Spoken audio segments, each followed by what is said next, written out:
प्रभु Shri संतवाणी channel की ओर से आपको जय श्री राधे। श्री राधे। आपके जितने भी दर्शक हैं संतवाणी चैनल के, सभी को जय श्री कृष्ण, राधे राधे। आप युवा कथा वक्ता हैं, इसलिए आपसे एक युवाओं से जुड़ा हुआ प्रसंग जानना चाहूँगा कि एक समय ऐसा लग रहा था कि जैसे भक्ति कम हो गई युवाओं में, यानी कि युवा भक्ति से दूर होते जा रहे। एक बार फिर अभी देख रहे हैं कि वापस फिर लौट रहे हैं। तो उन लोगों की इच्छा होती है कि भक्ति का श्रेष्ठ मार्ग कौन सा है या विधि कौन सी है, या हम ऐसे किस प्रसंग को सुने जिससे हमें भक्ति की प्रेरणा और ज़्यादा बढ़े। इस विषय में थोड़ा प्रकाश आप डालें।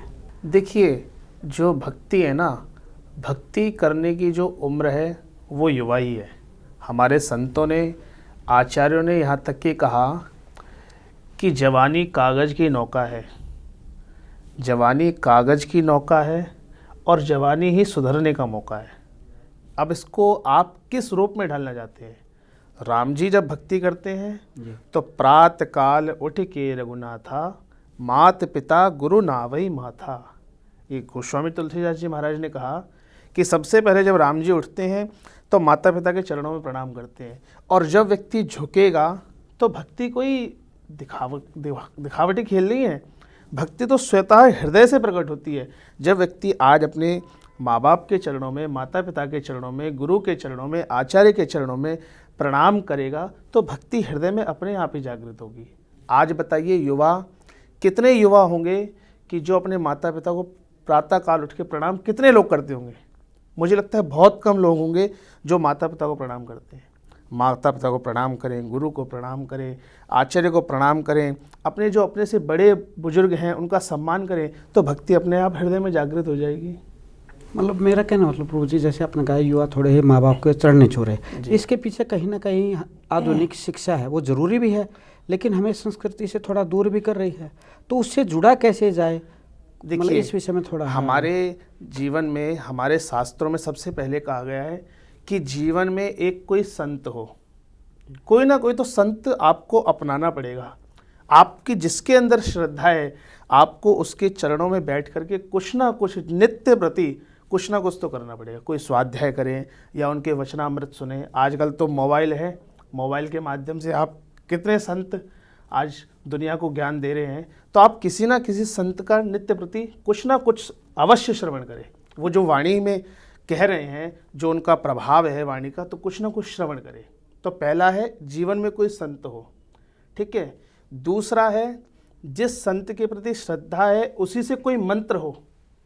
एक मंत्र भी होना चाहिए जो मान लीजिए सुबह है, प्रातःकाल है, जब भी हमें समय मिले उसका एक मंत्र का एक माला करें या 2 माला करें, जितना समय हो। क्या 11 बार करें, जितना समय हो उतना जप करें।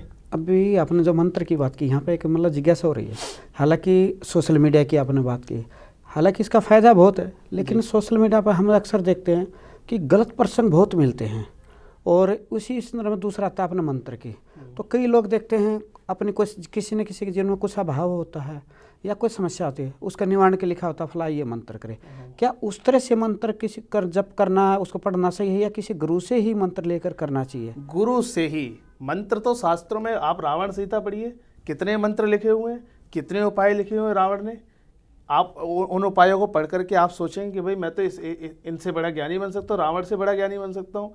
लेकिन वो मंत्र प्रभाव थोड़ी ना करेगा जब तक गुरु की शरण नहीं होगी, जब तक गुरु के चरणों में बैठ करके उस मंत्र की प्राप्ति नहीं होगी, तब तक उस मंत्र का कोई प्रभाव नहीं होगा। भैया, शास्त्रों में तो इतने अच्छे अच्छे मंत्र लिखे हुए हैं, लेकिन व्यक्ति क्यों जाता है गुरु के पास में? राम जी को भी गुरु की आवश्यकता पड़ी, अरे हमारे कृष्ण को भी, हमारे कन्हैया को भी गुरु की आवश्यकता पड़ी कि जो सांदीपनी गुरु के यहाँ जाकर के उज्जैन में उन्होंने विद्या अध्ययन किया। क्यों? ये चाहते तो नहीं कर सकते थे, ये तो सर्वगुण संपन्न थे। पूर्णमदः पूर्णमिदं पूर्णात् पूर्णमुदच्यते पूर्णस्य पूर्णमादाय पूर्णमेवावशिष्यते। ये तो पूर्ण थे, लेकिन फिर भी गुरु के चरणों में गए। क्यों? क्योंकि भैया, गुरु के चरणों में जाने से उस मंत्र का जो प्रभाव है वो और जागृत हो जाता है। मतलब जैसे आप भी युवा हैं, आप भी वक्ता बने, तो किसी न किसी से तो आप प्रेरित हुए होंगे। अवश्य। हमारे गुरुदेव हैं श्रीमद जगतगुरु रामानुजाचार्य स्वामी श्री वासुदेवाचार्य विद्याभास्कर जी महाराज। आज देखिए उनका क्या वैभव है। हमें 12 वर्ष हो गए उनसे जुड़े हुए। तो मैं वही जानना चाह रहा हूँ कि आपकी ऐसी क्या दिनचर्या रही कि आप इस तरफ आ गए? देखिए, ये तो हमारे माता पिता के संस्कार, हमारे गुरु कृपा, वो इस लाइन में हमको ले आई। और भगवान की कृपा और पूर्व जन्म का कोई सत्कर्म होता है, क्योंकि भगवान स्वयं इस बात को कहते हैं कि भैया जब तक भगवान की कृपा नहीं होती, आवत यही सर अति कठिनाई, और राम कृपा बिनु आई न जाई।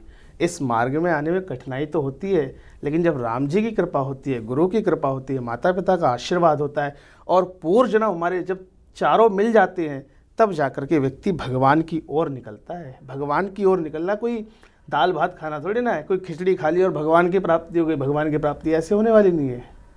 मतलब इसलिए पूछा मैंने कि आपको जैसे एक सार्थक गुरु मिले जी, और ऐसे ही मतलब और युवाओं को भी ऐसे ही सार्थक गुरु, क्योंकि आज के टाइम बड़ा दुर्लभ है ये। जी, क्योंकि जैसी आजकल हम देख रहे हैं कि आए दिन किसी न किसी पे कोई न कोई आरोप या है, लेकिन ऐसा नहीं है कि हमारे यहाँ संत समाज नहीं है, क्योंकि जहाँ अच्छे संत होते हैं वहीं कुछ लोग आते हैं, लेकिन उन चंद लोगों ने ही हमारे संतों के ऊपर प्रश्न चिन्ह उठा रखा।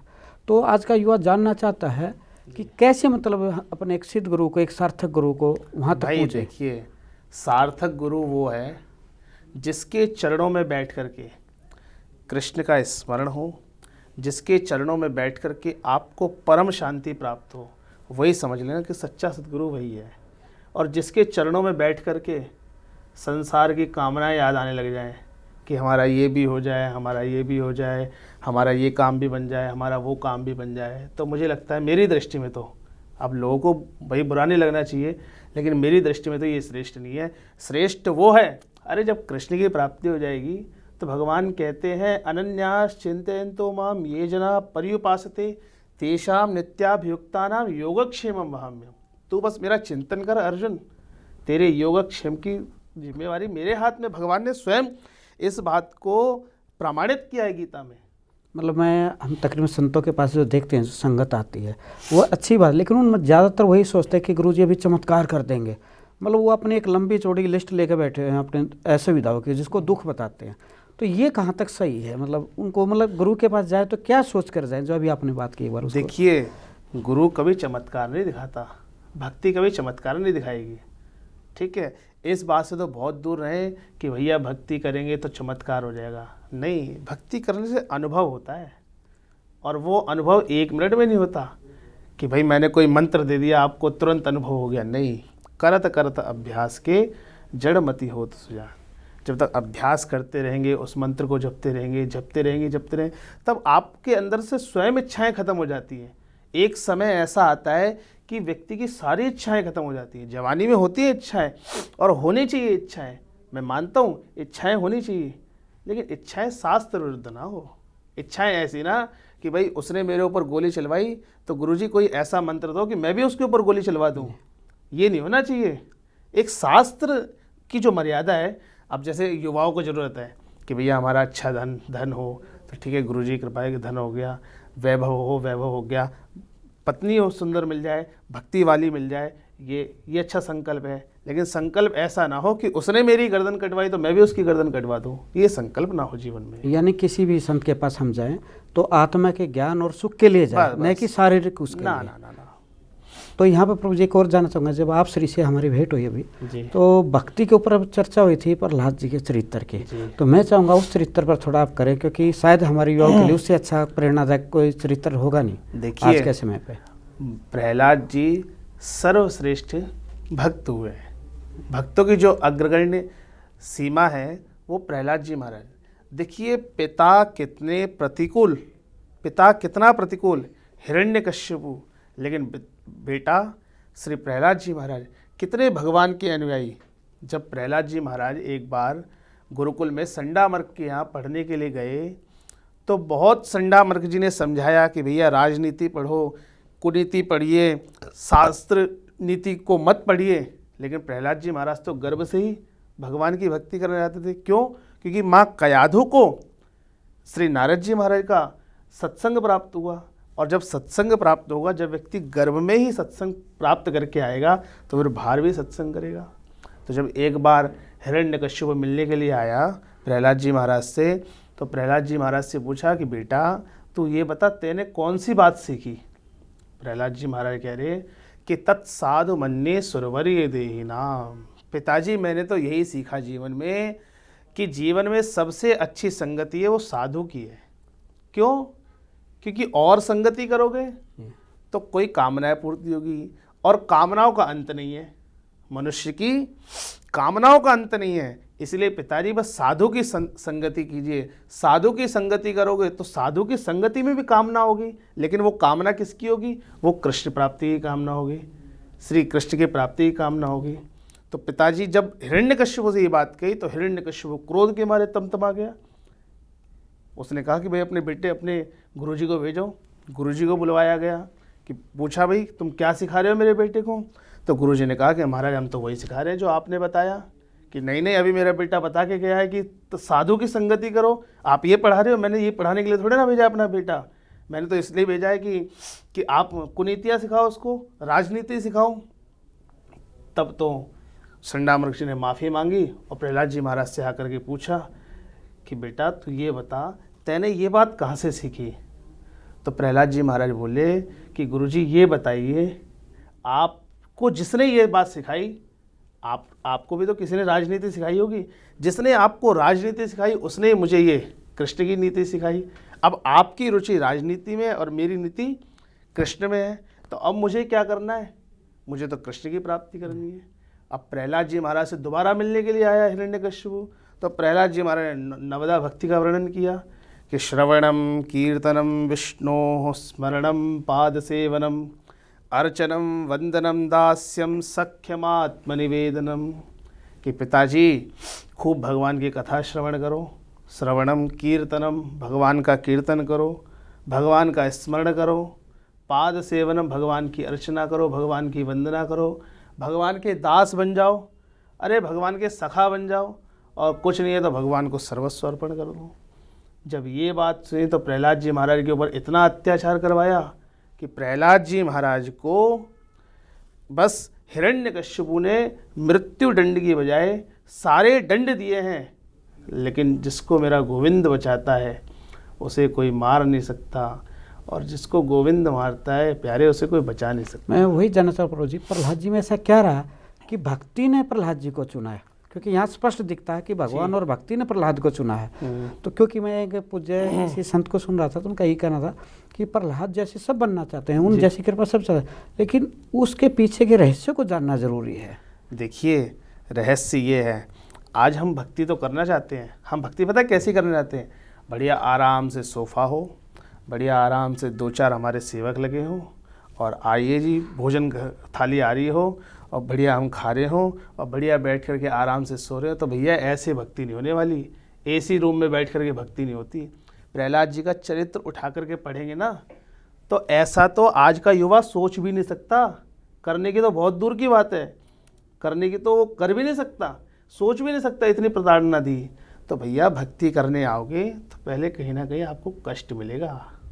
भगवान स्वयं इस बात को कहते हैं कि जिसको मैं अपनाता हूँ, भगवान ने स्वयं भागवत के 10वें स्कंद में जब इंद्र का मान मर्दन किया है तो भगवान ने इंद्र से यही बात कही है कि जिसको मैं अपनाता हूँ सबसे पहले उसके धन का हरण करता हूँ, उसके जितने भी सगे संबंधी है उनसे बिछड़वाता हूँ। आज किसी युवा से बिछड़वा दो, वो तो बेचारा छोड़ करके माला भग जाएगा कि भैया मुझे नहीं करनी ऐसी भक्ति, मुझे तो बढ़िया धन चाहिए, बढ़िया परिवार चाहिए, बढ़िया व्यापार चाहिए, बढ़िया गाड़ी चाहिए, बढ़िया दुकान चाहिए।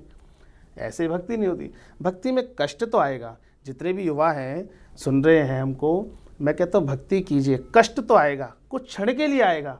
भगवान आपको कहीं ना कहीं कष्ट देंगे, लेकिन उस कष्ट से निकालने वाला भी मेरा कृष्ण है। प्रभु श्री आपने बहुत अच्छा प्रश्न किया, लेकिन यहाँ पे एक चीज़ और जानना चाह रहा हूँ युवाओं के लिए, जो पहले भी बात चली थी कि ऐसी कोई विधि या कोई मार्ग कि आज के आधुनिक युग की भी मतलब ज़रूरत पूरी हो जाए और हम जो मानसिक रूप से मजबूत होना चाहते हैं यानी कि भक्ति की, वो भी हमें प्राप्त हो जाए। कोई ऐसा मार्ग, सरल मार्ग होगा हमारे युवाओं के लिए? जरूर होगा, उसके लिए थोड़ा प्रकाश डालें। देखिए, जीवन में सबसे सरल साधन है, जीवन में एक ग्रंथ कोई भी आप अपना लीजिए। जितने भी युवा हमको सुन रहे हैं, एक कोई भी, या तो कोई भक्तमाल ग्रंथ है या कोई वाणी जी का ग्रंथ है, चाहे आप श्रीमद् भगवत गीता है या श्रीमद् भागवत है, कोई भी एक ग्रंथ अपना लीजिए, उस ग्रंथ का अवलोकन कीजिए। ठीक है, उस ग्रंथ में ही सब कुछ आपको मिल जाएगा कि सांसारिक इच्छाएं भी सबकी होती है, संसार की इच्छाएं, भौतिक कामनाएं हर एक मनुष्य की होती हैं, आपकी वो पूरी होंगी, ठीक है। और सरल साधन, सबसे बढ़िया सरल साधन है कि कुछ भी करते हुए, कैसे भी रहते हुए बस भगवान को याद करते रहें, तो आपकी संसार की भी भौतिक कामनाएं और आध्यात्मिक कामनाएं, सारी कामनाएं पूर्ति हो जाएंगी। इससे सरल साधन और कोई नहीं है।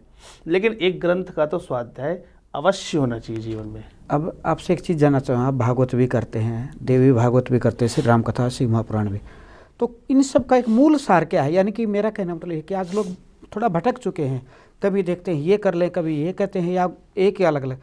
लेकिन मैं चाहता हूँ कि आपके श्रीमुख से कोई एक मूल सार, यानी कि सबको ये समझाए, भैया हम चाहे रास्ता से जो करें, भागवत पढ़ें, रामायण पढ़ें या शिव महापुराण पढ़ें, लेकिन अंत में वो कहना यही चाहते हैं, यानी कि हम उसी एक पॉइंट को समझें। देखिए, कहना बस ये है, यदि भक्ति प्रारंभ करनी है, आज का युवा भक्ति प्रारंभ करना चाहता है, तो मैं कहता हूँ हनुमान चालीसा से बढ़कर के और कुछ नहीं है। क्योंकि सबसे सरल वही है। भाई मनुष्य पढ़ ही नहीं सकता, ग्रंथ पढ़ नहीं पाएगा।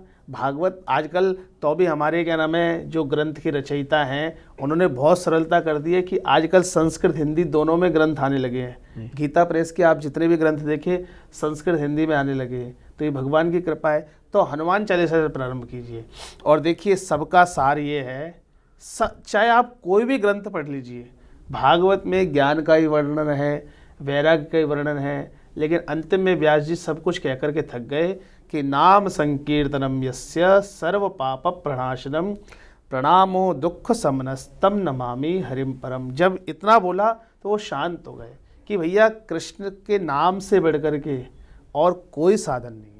हनुमान चालीसा का पाठ हो और कृष्ण का नाम हो। और देखिए, भक्ति में एक और बात है, आपको सुख दुख आएंगे। भक्ति का मतलब ये नहीं है कि सुख पीछे, वो दुख पीछे रह जाएगा और सुख आगे आगे चलेगा, ऐसा नहीं है भैया। सुख दुख तो आपको प्रारब्ध के अनुसार मिलेंगे, लेकिन बस इन दो कामों को नहीं छोड़ना, एक हनुमान चालीसा का पाठ और एक भगवान का नाम, तो सारी इच्छाएं पूर्ति हो जाएंगी। कहीं भटकने की जरूरत नहीं है। कहते ना भाई, कहीं जाने की जरूरत नहीं है, परमात्मा आपके वहीं आकर के विराजमान होंगे। और आप जितने भी चरित्र पढ़ें, किसी भी चरित्र में सब जगह यही कहा है। ध्रुव जी ने क्या कहा? भगवान का नाम ही तो लिया। प्रहलाद जी ने क्या किया? भगवान का नाम लिया। तुकाराम जी ने क्या किया? भगवान का नाम लिया। सूरदास जी ने, कुंभन दास जी ने, चतुर्भुज दास जी ने, जितने भी संत हुए हैं, सब ने एक आश्रय लिया है, वो है सिर्फ भगवान का नाम, कृष्ण का नाम। मैं जहाँ तक समझा प्रभु जी, हनुमान चालीसा जोड़ने से मतलब है कि इस सृष्टि के संत शिरोमणि के चरणों में भेजना, और जब एक संत शिरोमणि की कृपा हो जाएगी तो आगे का रास्ता अपने आप मिल जाएगा। प्रभु जी, आपने जो ज्ञान की गंगा भाई, इसके लिए आपको कोटि कोटि नमन। जय श्री राधे। जय श्री राधे। आपके दर्शकों को जय श्री राधे, जय श्री कृष्ण।